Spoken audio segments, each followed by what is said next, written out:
wholeness comes from the inside out. When we're living congruently with our values, there's happiness because there is that sense of wholeness. Wholeness is when the way of your being matches the truth of your being.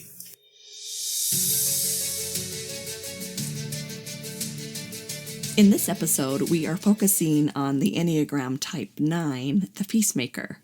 If you are a Type 9, then listen up. You will learn a lot about yourself, how you work, what gifts you have, and maybe what ways you give that away more than you should. If you know someone that's a 9, it's also a good idea to listen. You will recognize when you are taking more, when they are in stress, what they need to move out of stress, and how to make your relationship with them better. For the rest of us, we will all recognize things within the Type 9 that we identify with. We have all of the parts of the Enneagram within us. In fact, that's kind of the goal in this circular pattern, to move toward the center where all the parts of us touch every type. The Enneagram is known as the face of God, meaning this idea of God has all these different aspects, all the gifts of all the parts, and that's where we're trying to emulate and grow to, right? I am taking this information from the book Enneagram Empowerment by Laura Miltenberger, and I have a link to that book in the show notes. It's a really great reference for the Enneagram. She calls the Type 9 the diplomat instead of the peacemaker, but generally peacemaker is the one that's probably the most used, or at least the early identified version of 9 was known as the peacemaker. If you want to know your type and don't know your type, you can learn it for free by going to michellewingle.com/Enneagram. Again, a link will be in the notes. And we're starting something, we want to try something here on this podcast, is we want to create some healing sessions online for people to kind of understand what goes on in a healing session. So if that's interesting to you, or if you're interested in that, it would cost you no money, and your identity would be hidden as much as we possibly could if that would support you, then come be on the podcast. There's a link be on the podcast in the notes as well, where you can answer some questions, and we'll see if we can make that work. Some words to describe the Type 9 are peaceful, flexible, accepting, friendly, approachable, forgetful, kind, indecisive, adaptable, and maybe complacent. Some famous Type 9s would be Abraham Lincoln, Princess Grace of Monaco, Ronald Reagan, Audrey Hepburn, James Taylor, Mr. Rogers. Don't you just kind of feel safe with this type? They're very safe personalities, and maybe safe for other people and maybe not safe for themselves. So it's really important for 9s to understand some of the qualities they have about themselves in order to enrich their own life and to feel like they are, or to feel like it is okay to enrich their own life. 9s see the world in the light of peacefulness or instability. It's kind of a binary. And they care about their connections and relationships. They are sensitive to any kind of discord, and they just want everyone to get along. Flexible and adaptable, they value a calm environment and will usually sacrifice their own preferences and feelings to keep it that way. Typically, 9s are approachable and friendly. They're loved by many and disliked by few. They have a unique ability to see things from 1,000 different viewpoints.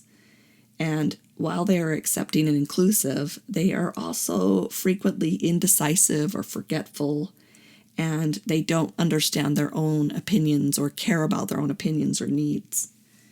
In fear of losing their connections and relationships, 9s often lose themselves. They can get absorbed in their pursuit of keeping harmony with everyone else, and they can morph into other versions of the people around them, adapting their preferences and priorities, and maybe losing sight of themselves. This lack of individuality and differentiation ends up causing them more existential crisis and anxiety in the end. Then what happens when this anxiety and existential crisis comes along? They're not connecting it with these previous experiences, and then maybe they go inward and feel guilt and shame, like, what am I doing wrong? What's wrong with me? That type of thing. And I have to say, a lot of 9s, or I should say a lot of 2s, will confuse themselves as 2s when they're really 9s. And I've had to really think about this for myself, because I really identify with a lot of these 9 traits, even though I'm a 2. And, sometimes I go back and forth on whether I am a 9, but my wounds kind of connect me more to the 2, which makes me think I'm a 2 more. And the fact that I feel emotionally, I lean toward the 2. 9 is in the body trine, and we'll talk about that a little later. Although I think I process with my body a lot, I think my wisdom center, the way I move through the world, is more about my emotional state than it is my physical sensations. Although as I've done my work with the mental, emotional, and physical and spiritual bodies, I have learned to tap into those other areas. So we'll see, but that's just something to be aware of. I've heard that multiple times, as 2s often are really 9s thinking they're 2. Type 9 would say things like, I'm easy to get along with. Peace and kindness are important to me. I'd rather compromise than have a fight. They might say, I wish I was more ambitious, but I typically don't have much drive. They might say, I feel like nobody really cares about my opinions and needs. They might say, I will go out of my way to keep people happy with me or to keep a relationship stable. They might say, I wish I had more discipline and motivation.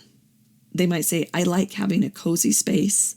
It's important to me that my environment is comfortable and calm.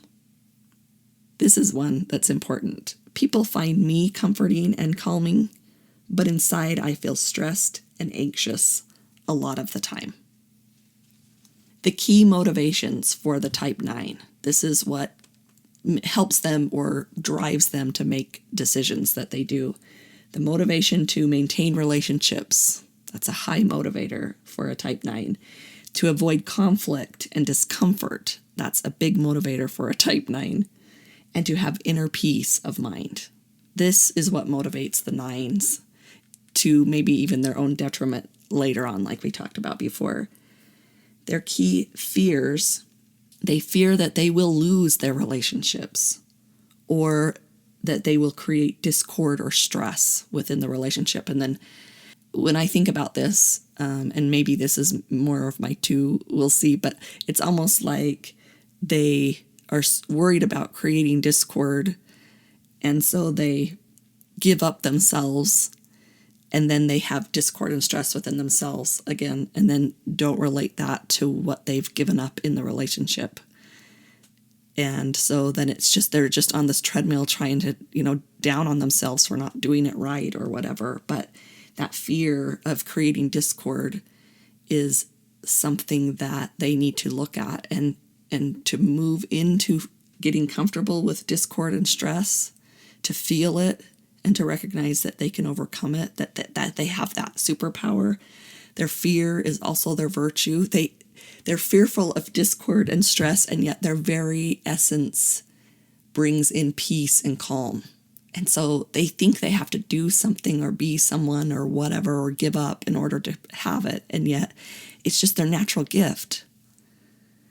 And they fear that things don't really matter. What's the point? Like if they have to put a lot of effort into something, then it just doesn't matter. They have only a finite amount of energy and motivation, and if it doesn't impact with what they have, then does it even really matter? That's a fear. An obstacle that they have to overcome is fatigue. They have to give over this fatigue or this lack of energy. They need to overcome emotional numbness, especially because they're in the body. They're really big empaths, so they're feeling physically in their body kind of all the energy that's going around.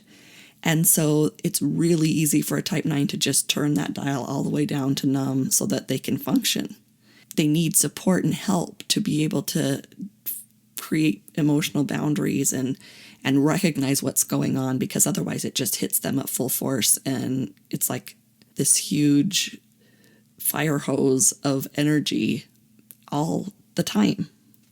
Another obstacle is passivity and self-ignorance, not knowing about themselves. They are so intuitively understand other people and can almost become that chameleon where they move into their space and take on their qualities, that they need to overcome that.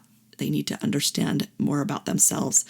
Where we talked about this overabundance of feeling within the body, that's the key. They move into their body, learn the language that their body speaks to them, understanding whose energies, whose and whose is theirs, and listening when it's like learning their simple favorite kinds of ice cream. Feel that sensation. What lights you up inside about colors, flavors, whatever. What's your favorite thing to do? What's your favorite thing to eat? What lights you up? It's going to be something that they have to do maybe mechanically first before it becomes just completely intuitive. But when they do, boy, they have amazing lives. Many 9s report that in their childhood they were overlooked or somehow lost. They were ignored or rejected if they expressed their own opinion. The interests of their parents or their siblings seemed to take precedence over theirs. They learned that not even their outbursts of rage were even registered. For this reason, they decided to keep their anger to themselves. Other 9s found themselves as children in such difficult and apparently insoluble situations that they had to try and maneuver between the fronts and to understand both sides in order to not get caught between the two grindstones. In this way, they developed a fine flair for the needs and interests of everyone else and can sense these better than their own needs. On this point, this is Richard Rohr talking now, 9s resemble 2s, like I said before. Other 9s have experienced a dull harmony without great highs and lows and challenges, and were spoiled, and early on they became very comfortable. In school, they seldom developed great energies. Some considerations for growth for you type 9s. Take notice whenever you quiet your opinion to avoid a disagreement. Stuff your feelings down to avoid upsetting someone, or ignore your gut instinct in order to avoid causing stress. Recognize that this is a passive way of controlling the energy in a relationship or a group. You're not really controlling it. You're just delaying it, and usually to the detriment of yourself. Another consideration is to know that healthy relationships between two people have a space for two people. Half the space in every relationship you are in is completely your space to fill. This space is for your presence, your goals, your thoughts and ideas, your feelings, your input, and your needs and desires. Trusting and healthy relationships can accommodate differences. Another consideration for growth. Take time to get to know you. You are naturally good at connecting harmoniously with others. You don't need to work on that. But it's important for your own mental health that you figure out what makes you, and not them, you. Start digging into important questions about your identity. What are your deepest goals? What do you value most? What are your strengths? And what do you want to make out of your life? Another consideration for growth. Know that you matter. You do make an impact. Your voice is wanted. You are here on purpose for a purpose.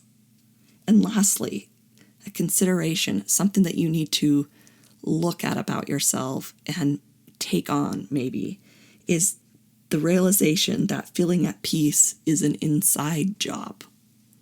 If you want to feel at peace, you will have to actively work through your anxiety. Stable relationships and cozy spaces are comforting for a time, but they are only band-aids. If you are anxious on the inside, no amount of peace in the environment will give you inner peace. If you want to feel at peace, you must actively pursue this. Be sure to reach out to a therapist or a trusted guide for support.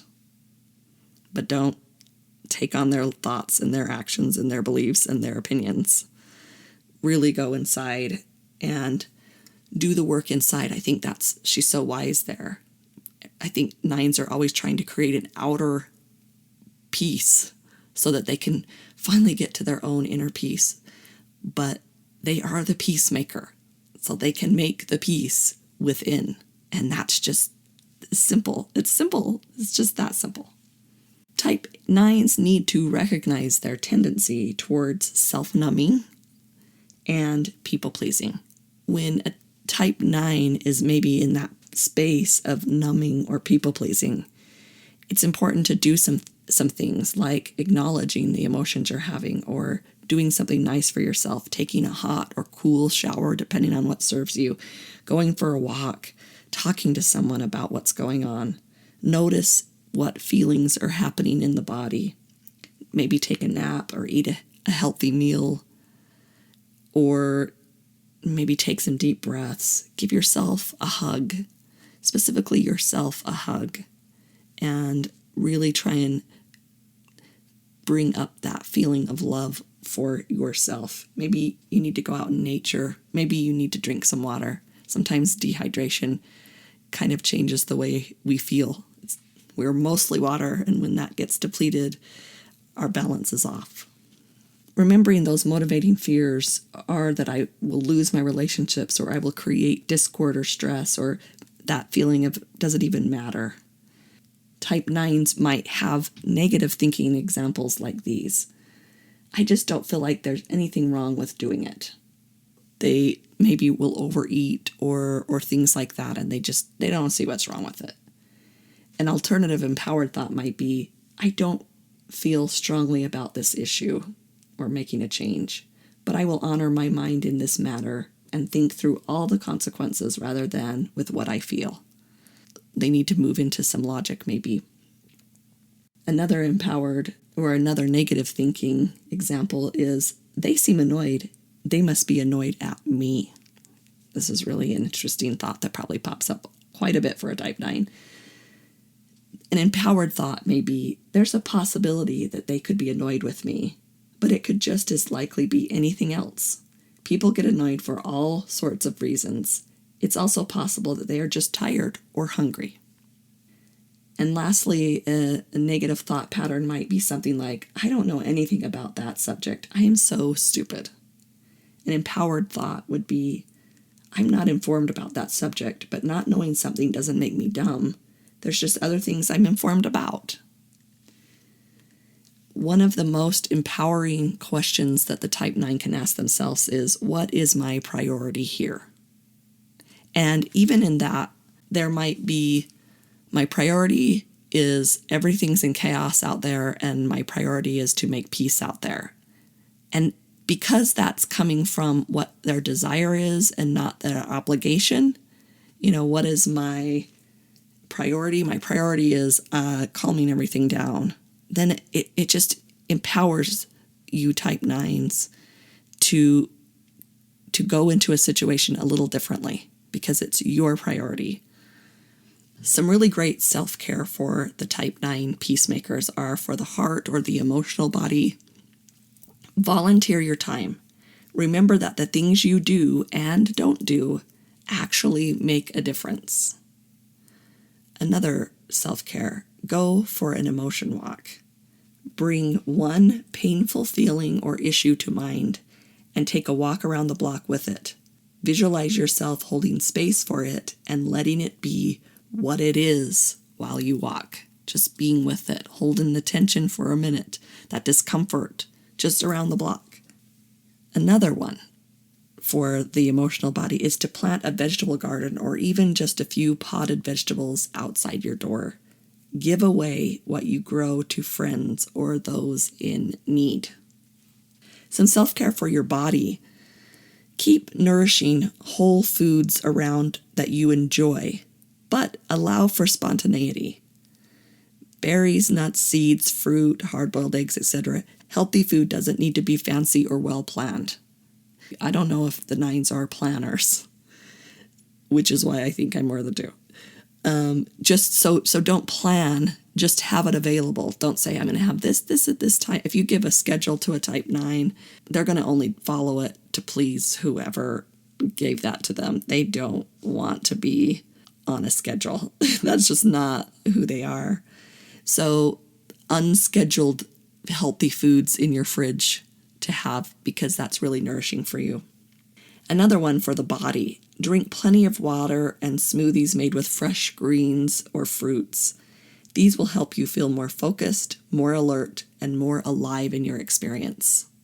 Using food or exercise as a tool for you when maybe feeling lethargic or tired is maybe something that your level of tolerance for is, you're more often tired than full of energy. So instead of conjuring that up inside emotionally, let food and exercise feed your body so that energy is there for you. Lastly, for the body, move every day, whether you do yoga, ride your bike, do 10 jumping jacks in your living room, or climb a mountain. Just make sure you move. Remember that exercise gives you way more energy than it takes, and that's often so. I don't think we ever really, there's some people that we ever really just go all in on that. We got to talk ourselves into that, the fact that we get more energy than we deplete through exercise. And also in the Wholeness Network, there's a great video. I think I've referred to it before, but it's by Craig and Jenny D, and they really discuss our muscles and the pump of using those muscles is what releases the toxins, and compares it to the beating of the heart is the way that the new fresh oxygen moves into the body and into the cells, and the way the breathing, the pump of the lungs brings in the good and lets out the bad. The lymphatic system of our bodies needs those muscles to move in order to pump out the toxins. These can really build up in the type 9s, and so just any kind of movement, whatever you can do and start from and move forward and make it different every day if you have to. For the mind, some self-care may be write down your top 3 to 5 priorities in life and keep the list somewhere visible. Revisit it every few weeks to see if it needs to be changed. You're allowed to change. Did you know that, type 9s? And also, practice saying no thank you instead of saying sorry, but. Lastly, for the mind, verbalize your preferences, even simple ones, or the ones you feel very flexible about. It's one thing to know inside, and it's another thing scarily to verbalize out who you are. You're so much a receptor and taking in from other people that it's sometimes emoting out or vocalizing out feels like it's wrong just because it's not used as much. But when you use it, when you vocalize it, then it will become just as normal as everything else. The wings of the 9 are 1, the reformer, and 8, the challenger.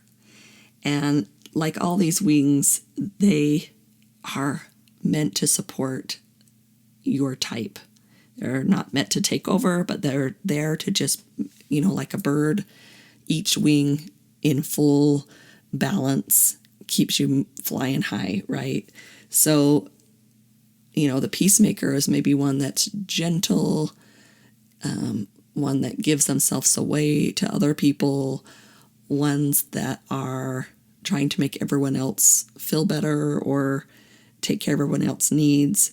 And who do they have? This reformer who looks out in a way and is seeing what needs to be done, but also has the gumption to go do it, to go make a difference, to change it. That can really support the type 9 or the type 8.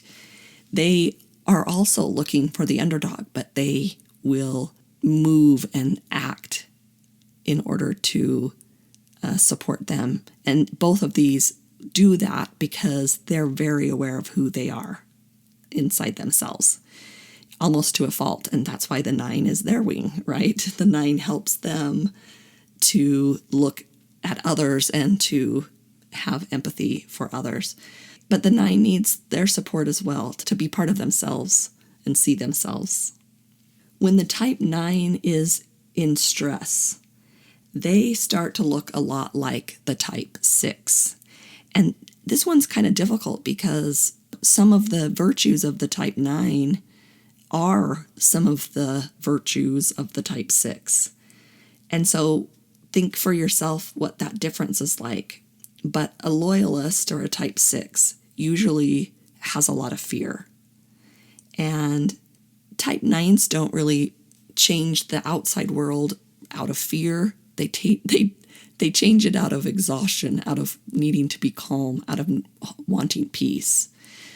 But when they move into maybe some fear and it becomes like a real anxiety, then maybe they're looking more like the type 6. And that's not authentic to the type 9. So it kind of just starts to mess with the energy that even people can react to. All of a sudden, you're not really you, and people kind of look at you strange and things like that because they can sense this is not you. To move out of that fear, they can look to the type 3, the achiever.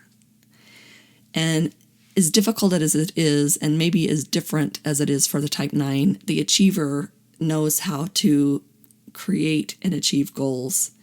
And that could be really supportive of a type 9, is to start just making a couple of lists of how you can shift yourself and then kind of checking those things off.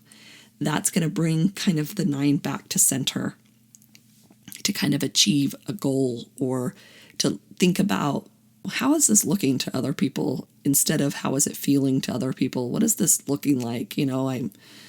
I'm giving away all of who I am because I care about what it feels like, and inside I'm trying to feel like what's inside. But what are people actually seeing that as? What are they taking it as? The type 3 is really good at recognizing who knows what and who's in charge. The 3 levels of egoic, autopilot, enlightened for the type 9 may look like this. For an egoic type 9, or low vibrational flow within a type 9, they might look repressed, neglectful, catatonic. The idea of binge watching is very type 9 energy. They might look catatonic, dependent, dissociated, numb, depersonalized.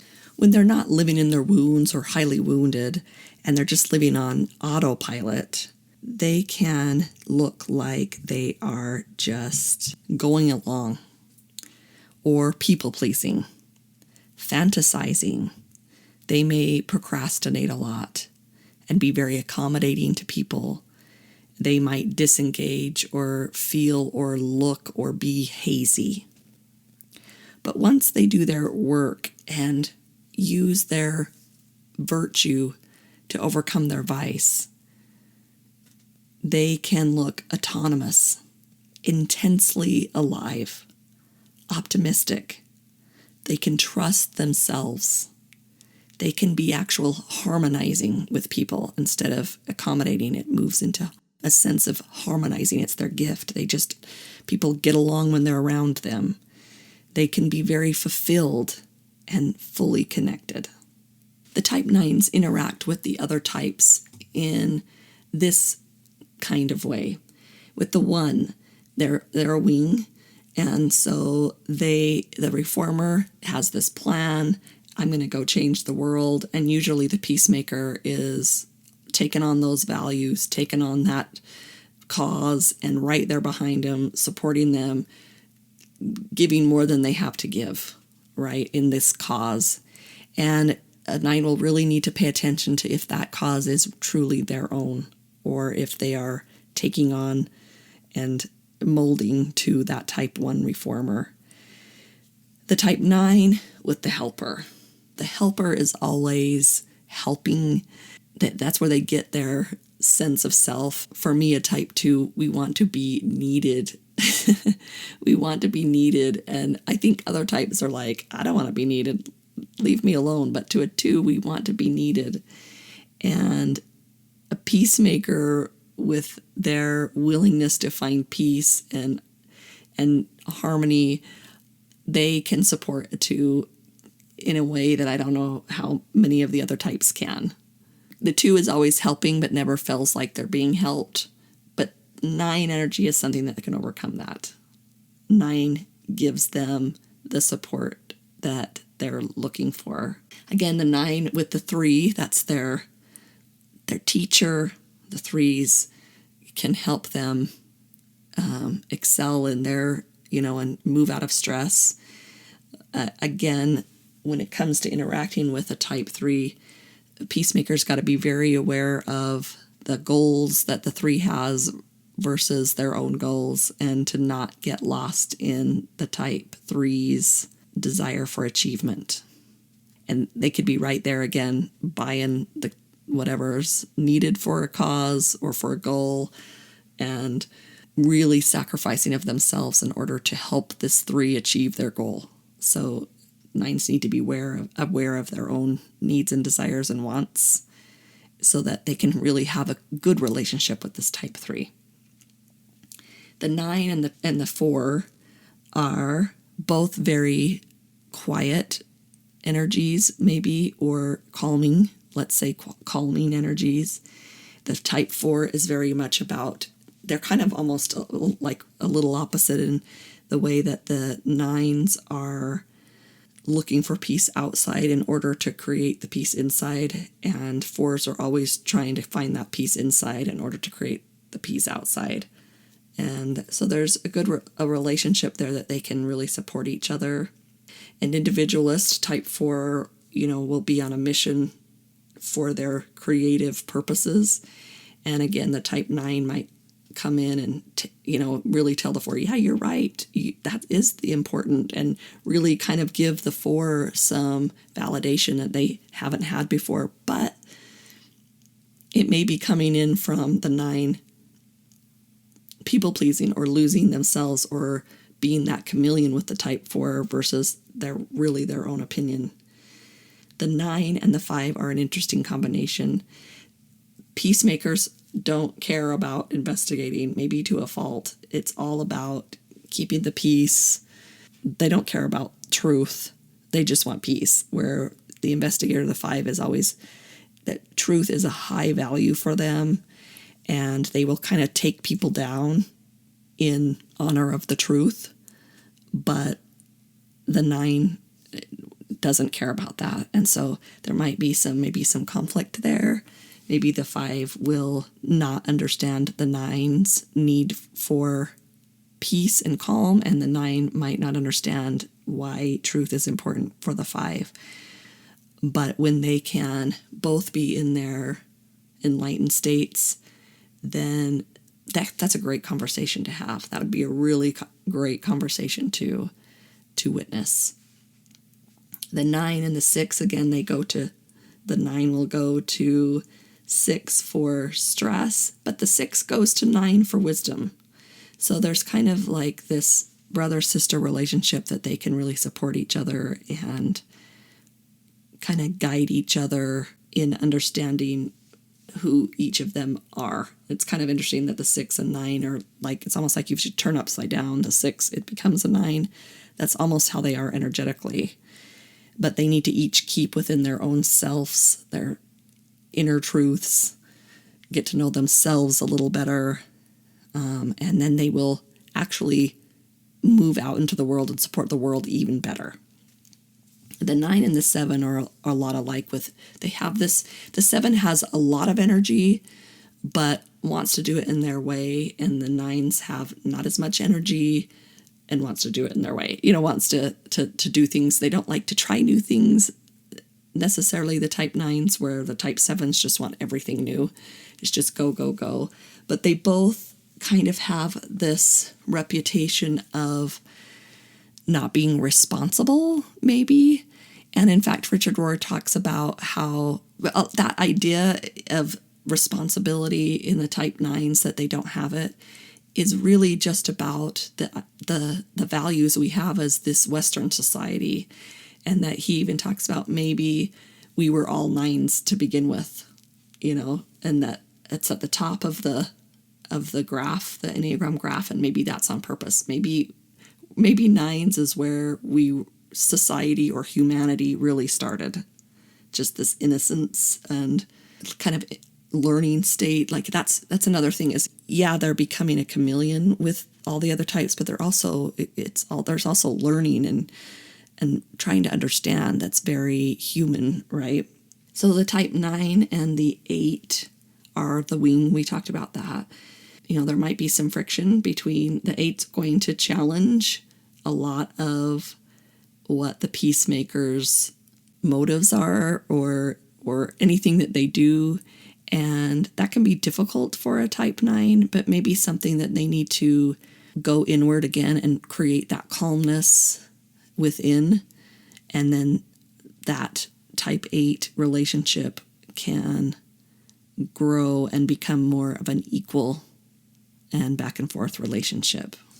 I encourage you to go back and listen to all the types, especially the introduction. The introduction goes into more of the trines or the types the subtypes within the Enneagram, and you will learn so much more about how your particular type is nuanced or pulled in a different direction because you might have one of these subtypes, or you might understand a loved one and how, they're that type, but they have this subtype, and that's what their key motivation, how that looks a little different for them, or how that shifts their fear a little bit, or that's changes their virtue and their vice. So those subtypes are really important. But this is the last episode of the Enneagram, and it has been amazing to look at the Enneagram. I hope you use it as a tool. Again, when you go to michellewingle.com/Enneagram, you can take the test, and then if you send me your type, I will send you a packet with a lot more information, different than what I've explained and talked about on this podcast. So this is the end. We will move on to something else next time, and we will see you then. We invite you to the wholenessnetwork.com, where you'll find the Wholeness Library. Inside, you'll find tutorials, downloads, mini classes, and all sorts of streaming content for you on your wholeness journey.